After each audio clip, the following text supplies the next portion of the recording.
নমস্কার। আমার কবিতা আমার হারানোর কিছু নাই।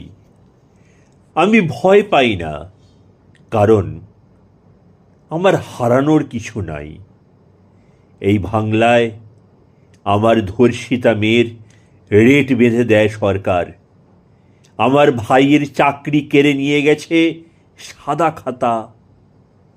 গত ১৩ বছর ধরে জীবনের প্রতি মুহূর্তে বেঁচে থাকার জন্য পারমিশন চাইতে হয়েছে।